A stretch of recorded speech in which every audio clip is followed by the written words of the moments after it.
Why do I see clients have anterior hip pain when they squat, but not when they do single leg deadlift? And I think there's a good reason for that. There's clearly something that's in the FAI family. FAI is a big garbage term. It can mean a lot of different things, but I also think it relates to, like, those are two, when you squat of any type or deadlift of any type, these are two genuinely different hip motions. You could say knee dominant, hip dominant, whatever it is. You could also be hip dominant with a flexed knee. You could have a 20-degree knee. It's really where I would say, what is the commonality of how you categorize something as a squat? Hip pain, deadlift, less or no hip pain would be vertical tibia. Vertical tibia is your deadlift. Any type of angle in the tibia is a squat. It's not where you carriage the bar. And what I would show you is the difference. Even if I just use this big, 18-inch bench, if I do a squat to a box, you'll see the angle tibia, and you'll see where it's really easy to coach and etc. versus a box squat. Now, you can have whatever opinions that you want on the box squat. I think it's a fantastic move. I wouldn't put my spine in between, 500 pounds and something that doesn't move, except if you do it really slowly under great conditions, you don't even realize that you have 500 pounds. So it's nothing wrong with a box squat. If you don't do it, that's totally okay. Like, I don't even care. But let's take a look here. And if I just do a squat to a box, I don't really care where I'm standing, and I'm just going to drop, okay? I may even coach the person to push their knees forward where I'm here. And of course, it's very, very high squat for me at 5'0". But you see here, and something in the hip is happening very, very differently than if I coached someone, and I've done this, that was when powerlifting was what I would try and do for people in physical therapy.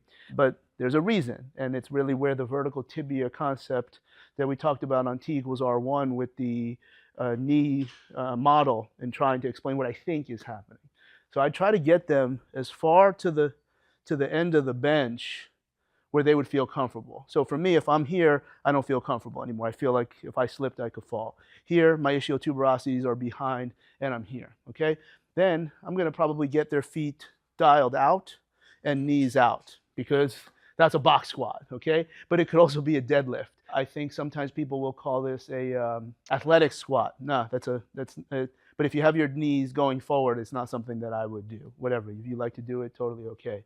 And this is where you would lead with your chest and then try to spread out the floor where your knees never actually move forwards. So now, if somebody tried to do a squat and not a box squat, they would hit the deck. So they have to come back and back and back. And again, now I'm even showing, and when I competed, or at least trained, I would be, somewhat competent at having a negative shin angle. I get even more posterior chain. It's why my quads are the size of a 16-year-old girl. I'm taking stress off of the knee and putting more into my hip and my back. So yes, I'm absolutely loading my back, because I could be in a good morning position and still do the same thing. For instance, if I'm going to do a box squat where I lead with my chest and spread, I could be in a good morning position, and I'm still keeping my knees there. Now, the whole idea here, though, while we're talking, is why would one have hip pain? Because that's the question, and it's one that I don't think is off base or unfounded. Why would you have hip pain with the angle tibia and not have hip pain with the vertical tibia? Remember, they were talking about a single leg deadlift. I would suggest, if the FAI business is up here, and again, it could be on the head of the femur, it could be in the acetabulum, it could be just fluid, it could be whatever. That's why, when you're not able to shake FAI, and even anti-inflammatories are not getting it done, using cortisone in a diagnostic fashion if you can't MRI. Now, cortisone would work, but you might still have significant bony changes that may not be affected by conservative measures. And you've now wasted time in this silly system.